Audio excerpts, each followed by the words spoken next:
going on, Packers fans? Aaron Nagler here with your Packers Daily Chat, coming to you live on the Cheesehead TV social channels. It is Thursday, less than a week away from the start of training camp.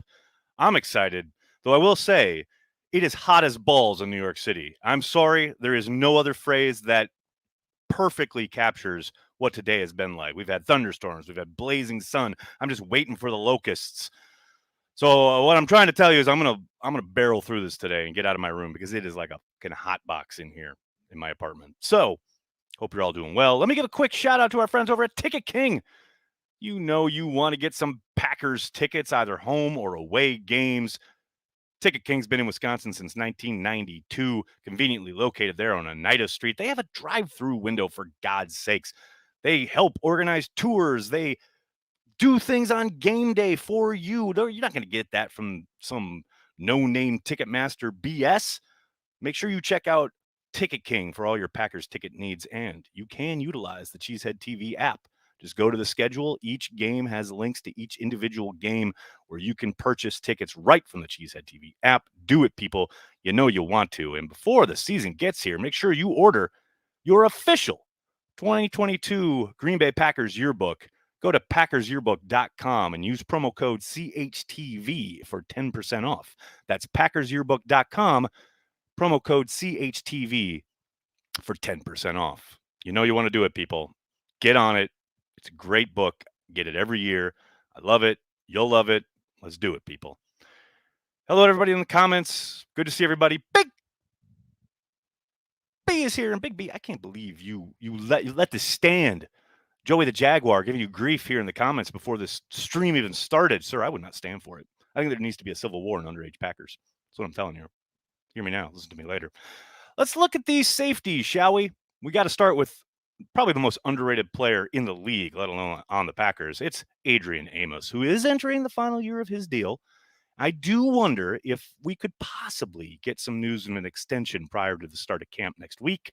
That is me completely just guessing. I have not heard a thing in this regard, but hopefully they get him locked up a few years here after 2022. Set career highs in tackles last season with 93. He's one of 3 safeties in the NFL with multiple interceptions and more than 70 tackles in each of the last 4 seasons. The guy is incredibly productive. Love this pickup from Brian Gutekunst in free agency 4 years ago. Next to him, we have Darnell Savage, of course, the former first-round pick whose 5th-year option was picked up back in April, coming off a season that saw him rack up 43 tackles and 2 interceptions. Gotta love that. Only Green Bay safety to record multiple interceptions in each of his first 3 seasons in the NFL. Think about that. A franchise that is over 100 years old. He is the only safety to ever do it. Pretty damn impressive. And I know lots of people talk about a, quote, disappointing year from Savage last year, and I don't really buy into that. I think we didn't see the splash plays we expected probably or hoped for, but I'm telling you, he played a lot better than the internet would have you believe. And here's hoping the second year in Barry's system allows him a little bit more freedom and or, instinctual assignments to let him go get the football, because I think he's still got a tremendous amount of upside. And we have a draft pick from this year, a 7th-round selection in Tariq Carpenter. He has 41 career starts at safety with Georgia Tech, and he grew up a Packers fan. Remember, on that day 3 of the draft, he put up that picture of himself wearing that Super Bowl shirt, Packers, when he was a little kid. How can you not root for this guy? I mean, I have zero clue about how he will transition to the NFL, but I am very anxious to see starting next week. And then about 10, 15 days from now when the pads come on. Really excited to see how he starts to transition. Then we've got Sean Davis, a former 5th-round selection from the Colts. He spent most of last year on the practice squad in Green Bay. He led Florida in interceptions back in 20. He's got some playmaking ability. Looking at his college tape, he's not, I'm not going to say he's like see ball, get ball. He's got, otherworldly kind of measurables or anything like that, but I'm cautiously optimistic about this guy. Like I said, he got in, I believe the one game you can really kind of take a look at is the Cleveland game on Christmas last year, where he got a little bit of action. Next up, we have Innis Gaines, a former undrafted free agent who signed after the 20 season. I think it was January of 21. Played 4 seasons there at TCU, 34 tackles, a sack and an interception his senior year. He has flashed in camp. He flashed last summer a little bit, but he also showed some inconsistencies and really did not have a strong preseason. Here's hoping another year has seasoned them up, so to speak, because they need not only the help as far as depth goes, but they certainly need some of these guys to contribute on teams. There's no doubt about that. Speaking of contributing, Vernon Scott did not contribute a whole lot last year after playing a bunch, at least on teams and in reserve duty back in 20, former 7th round selection. Only played 3 games last year. He played 3 seasons at TCU, another TCU guy. Here's hoping Vernon gets a little bit of run here in camp so they can figure out if he's a fit or not for that dime package. If not, he is going to have to ball out on special teams to make this squad. And then finally, we have Trey Sterling, undrafted free agent. His season last year was cut short at Oklahoma State, only played 3 games because of injury. But back in 20, he was tied for most stops among all safeties. That's pretty impressive. That is productive. And his last 2 seasons prior to that injury plague 21, pretty damn productive and pretty promising. I think if he had remained healthy last year, he probably would have been drafted. So here's hoping they find a little diamond in the rough here, because I think Sterling could contribute if nowhere else on special teams. There's a guy who is definitely a willing tackler, definitely physical enough. I think we might see him on some, maybe not right first team right away, but definitely second team on teams. See if he can turn some heads, make some plays, and work his way up the depth chart. There you go, folks. That's your safety depth chart at the moment. Possibility, maybe they pick someone up throughout camp. Never know. You're probably undoubtedly watching the waiver wire. But, when they talk about a lack of depth in the secondary, you're also talking about that safety group. You get past those front line starters in Amos and Savage, and you got a lot of hope that you're banking on. So we'll see what camp brings. Like I said, I'm very excited to see how these guys mix it up when we do get the pads on in about 2 weeks. As a reminder for anyone chomping at the bit for physical football style stuff at training camp, it will not be happening next week. Don't forget, those first 5 practices have to be sans pads. So the pads will not come on for another 2 weeks yet. What's up, commenters? Everybody, what's up in the world of the YouTube and the Twitch and the Facebook? Randy, what's up? Are you ready to play some football with me, bud? If you're talking real football, I don't know about all that. That sounds like it involves running. But Madden, I'm always up for it. If you're a Patreon member, shoot me a message. Are you going to the Buffalo game? Will there be a Mafia meetup? Jay, I am not at the moment planning on going to the Buffalo game, but things can always change. If enough Buffalo people bug Corey Banke that I need to be there, maybe. But otherwise, I'll probably just be in the podcast studio doing watch party like every other week. This is great. Joe, when did Julio Jones change his name to John Brown? That is hilarious. Well, they didn't sign John Brown or Julio Jones. They did sign the USFL star tight end, whose name I can't remember, but I'm sure he is going to light it up and make me look foolish. I think he's a camp body, but we'll see. We'll see. Hey, this is what the Packers do, right? They unearth gems. Their personnel group is really good at it. They've been right more often than not. So we'll see. Late edition prior to camp. Bill Huber with the breaking news this morning. Shout out to Bill. Yeah, I'm not holding my breath on that one, but you never know. John, Nags, thoughts on lame-ass Madden ratings? Dylan at 80, Wyatt and Walker at 73. Well, the rookies always come in low early on. That's time-honored tradition. You got to play them into it. They got to prove it on the field, and they have the stuff bumped up. And that's the other thing. It's not like you're locked into that all year. Those guys play well. Their ratings will go up throughout the season. We get roster updates every week. Back in my day, if your rookie was a 73, you had to deal with it all season long. You young kids, you don't even know.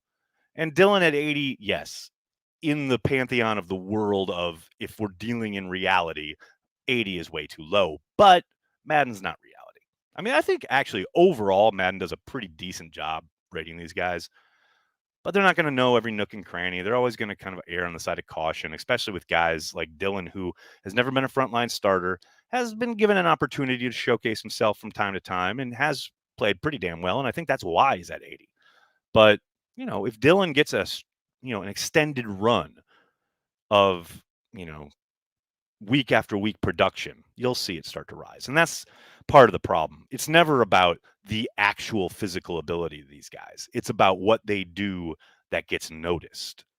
That's production, especially at the skill position. The skill position players are always kind of at the mercy of, you could have a game where you play extremely well, but you don't have many targets, and maybe you are kind of an afterthought in the game plan, etc. Or the quarterback just doesn't look for you, your number doesn't get called in the run game, etc. You could still play really well, but if you don't have the production, then especially the Madden people and sometimes fantasy people go, oh, well, he's not very good, or we got to dock his rating or whatever. But we all know, you and I know how good AJ is, and that's all that matters. What's up, Dave? Thanks for the super chat. I really appreciate it, man. Regarding Goody's track record, what is the biggest feather in his cap? What is the worst fly in the ointment, and why is it special teams? See, I can't even put teams on Brian, though. I think that's organizational, right? Part of it is building around a monster quarterback contract, and I'm not saying that Rodgers is the reason or Favre was the reason that they've had bad special teams throughout the years. Like, I'm not saying that, but that is, a reality that you're dealing with as a general manager. Especially when you're trying to scrape together the bottom of your roster and the guys who are going to be playing on teams. As far as like his track record, was his biggest feather in his cap? I mean, it's got to be drafting Jair, right? Especially after he maneuvered to get those 2 first-round picks, and then also ended up with Jair Alexander. That's pretty phenomenal. Much like, Ted's first pick ever was Aaron Rodgers. Goody's first pick ever is a soon most likely perennial All-Pro, while also picking up another first-round pick in the process. That's pretty damn good. As far as the fly in the ointment, it's for me, I know other mileage may vary, but for me, it's definitely signing Jimmy Graham. I thought that was horrific. I wasn't too hot on it when it happened, and it proved out to be pretty much a wash. Let's put it that way, to be kind. But I think that's, I'm not going to say easily, but I think that's pretty clearly his worst move as a general manager. That's just me, though. Hey, Nags, loved your chat with Perry. Oh, thanks so much for checking it out. If you guys haven't checked it out, I know it is rather long. It's about 15 minutes. Perry and I were chatting, and I intended it to be about a half hour, and then we just kept going, and we got done recording, and Perry and I both said I could have gone for another hour. So, how Packers fans are. You get going, and you just can't stop. But thank you for checking it out. If you haven't checked it out, it's here on the YouTube channel. Perry and I just shooting the shit about the Green Bay Packers for about 50 minutes. What more do you need? Hey, it's also available on the Packers Daily podcast feed. So if you're in the car or on a commute somewhere, what have you, just download it and put it on and take a listen. It's good times, good times. New York is hot as balls outside. Randy, that's what I literally said at the top of the stream. I'm telling you, it's the only appropriate way to describe the day in New York today. It's awful. Mm-hmm. When will Rodgers be on the Madden cover? I doubt that ever happens, especially now. It's way too. It's at tail end of his career, and I know Brady was just on it with Mahomes and blah blah blah. I don't think that's ever going to happen. Miracles never cease, right? Possibly, but I'd be very very surprised if that were to occur. If Rodgers ain't 99, I give up on Madden. MVP 2 years in a row. Yeah, but MVP is a culmination of stuff. I mean, there's a reason, and I said this to Perry on our chat. There's a reason Aaron Rodgers gave Matt LaFleur a shout out on stage while accepting his award this past year. Aaron Rodgers wasn't an MVP those last few years with Mike McCarthy. Aaron Rodgers wasn't even an MVP before they drafted Jordan Love and put a burr up his ass. But he's certainly an MVP now. Last 2 seasons. There's a lot of things that go into it. And that's not any way, shape, or form taking away what from what Aaron has accomplished these last 2 years, because he has done the work and he has kicked some serious ass. There's no doubt about it. But that playoff game, the tape, it's also still there. You can go watch it anytime you want. I have a few times this past offseason, and it's infuriating every time I do. That's not a 99. Ain't no way that's a 99. That's all I'm saying. A lot goes into it, man. Rashawn going to make Goot look great too. Yes, 100%. Especially in the sense of how I'm not going to say unpopular because I do think there were people who understood that pick or at least were willing to wait on it, as opposed to a vocal section of the fan base that thought it was a horrible pick. He is certainly, I'm not going to say been vindicated, but he's certainly on his way to being vindicated with that selection. No question. Brian, I thank you for the super sticker. Very much appreciated. Rogers Hurt Toe, what's going on, man? Thank you for the super chat. The Toe still loves you long time. Big news. The Toe will be becoming a Patreon member here soon. Now let's go win a Super Bowl, baby. That's what I'm talking about. That's what I'm talking about, people. $5 a month. That's all we ask for Patreon. I mean, you can do more. We'll always take more. We'll take more if you want. But, if you're a Patreon member, you get access to the Shameless Packers podcast, which Patreon members, if you haven't checked out my chat with Rob Demofsky, you better do it. It's good stuff. Probably be relevant right up until the first day of camp. So you got about a week. You get challenge me in Madden anytime you want. You get access to the happy hour every week. And let me tell you something. I believe Big B, Soders here, Joey the Jaguar, they will all attest here in the comments that last night's happy hour was off the hook. So yeah, get on Patreon, man. I know some people, and look, this happens every year. Like we build up our Patreon membership, and then a few people drop off kind of before at the end of the season. And then a few more hop on before the draft, and then after the draft and the offseason program, they stick around. And then July is always the time where a bunch of people jump ship, which I get. We're not spending money. Like you're not, when you're supporting a Packers website in July. I get that, but I'm telling you, people, stuff's ramping up now. Going to be a lot of content.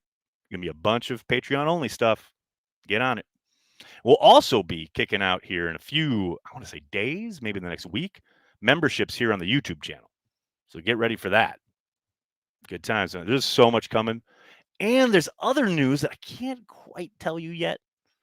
Just the Cheesehead TV brand in general that we're going to be launching in the next month or so. So much going on, people. So much going on. I'm so excited.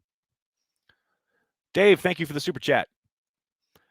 Both deserve credit, but if you had to pick which is more responsible for the turnaround post McCarthy, Goody or LaFleur? Whoo, baby. Wow. That is a question. I'm going to go with LaFleur just because he deals with the players and has to put them into position to succeed.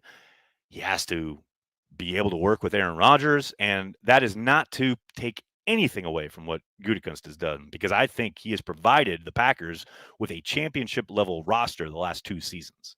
No question about it.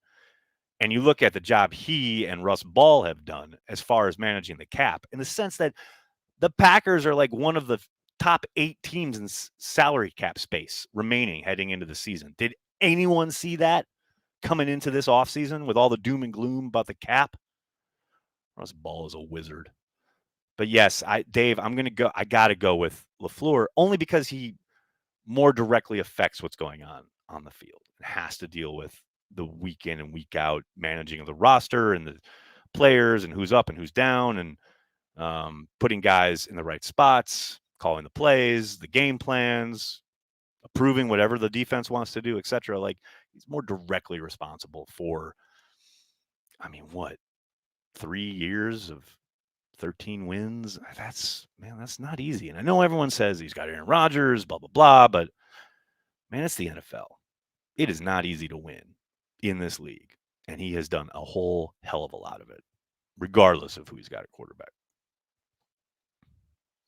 North Pole, Alaska says, Prost and carry the G. What's up, John? Thank you so much, man. Thanks for checking it out.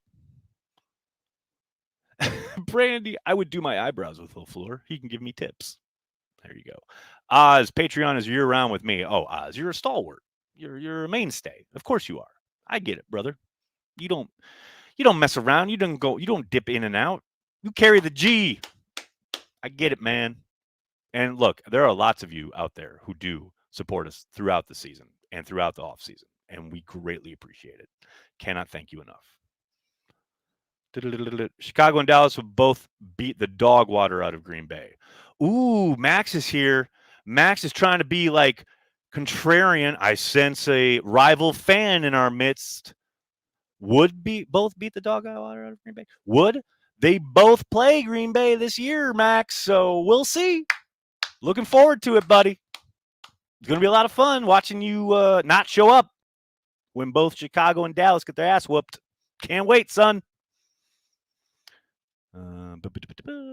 Alt unis for the Packers this year. Clayton, I know a lot of other teams have been announcing them kind of over the last 2 or 3 days. I'm hoping. I have not heard hide nor hair. I've not heard a word. Maybe they're waiting for some kind of announcement around the shareholders meeting on Monday.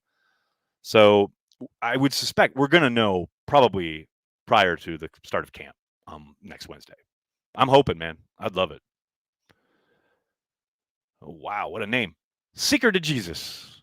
Is that right? Your thoughts on Sal Cannella? That was the name.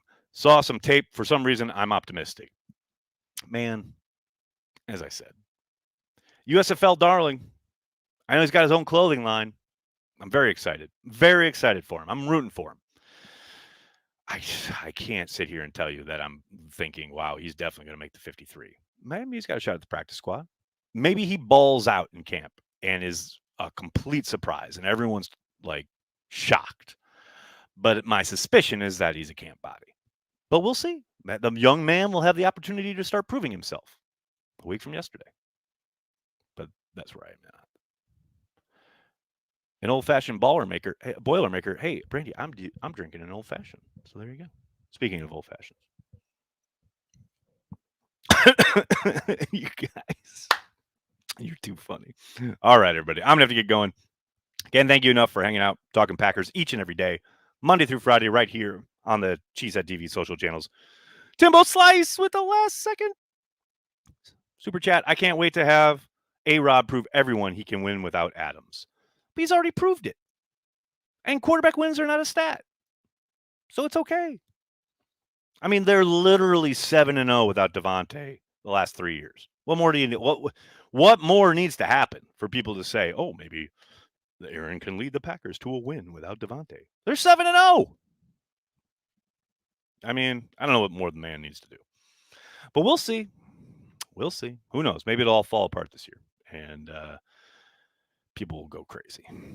Lieutenant JFK, 420, what's up, man? You're here just in time to see me leave. Thank you. Seriously, thank you so much, everybody, for hanging out in the dregs of the offseason. We are so close to some actual ball. Maybe not quite football, but we're actually so close. Less than a week away from training camp and the start of the 2022 season. I am beyond excited. So tomorrow, as I said yesterday, tomorrow we'll have our final Packers Daily for the week, and we will have our final Season 3 episode of Packers Trivia. Big B, wipe away those tears, buddy. Don't be sad because it's over. Be happy because it happened. That's right. Trivia finale tomorrow. Get ready for it. 6 p.m. Eastern, 5 p.m. Central. Right here on the YouTube channel. Get your hashtags ready. Can't thank you guys enough for hanging out. Thanks for supporting Cheesehead TV. Please, speaking of support, please hit like on the video, subscribe to the channel, and then tell your friends and tell your family. Cheesehead TV, we are devoted to Green Bay Packers fans worldwide. Thanks a lot, everybody. Have a great day. Go Pack, go.